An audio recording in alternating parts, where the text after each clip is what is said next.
Ewan ko na lang kung kapusin ka pa sa sobrang daming cotton pads nito mga sisi ko. Naghahanap talaga ako ng mura at maraming cotton pads kasi nga everyday ko siyang ginagamit sa skincare ko. So eto mga sisi ko, 145 ko lang nabili.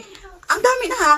Papatak siya ng, eto ang isang ganito ay 222 pieces. So dalawa na yan, papatak siya ng 444 pieces. Ganun kamura. Dati kasi maliit yung binibili ko. So ngayon nag-switch na ako sa maramihan para hindi naman ako mabitin. Lagi ako nabibitin sa cotton pads ko eh. Lalo na pag ganito na everyday ko talaga siyang ginagamit. Okay naman yung quality niya, maganda. Ganon din sa mga binibili ko, same lang sila. So eto, mag-skincare ako ngayon. Kaya ay shucks. Tatapon, ang dami kong magagamit na ano. Ay, ang dami. Meron na ulit akong gagamitin. Kaya kung bulak pa rin yung ginagamit mo, mag-switch ka na sa ganitong cotton buds kasi mas mura talaga to at mas convenient siyang gamitin, mga sisi ko. Ganyan yung style niya, di ba? Hindi na magkakalat-kalat yan kasi di ba pag yung bulak, naghihimulmul siya. So eto, ganyan lang siya. Mas okay siyang gamitin at saka ang lambot niya.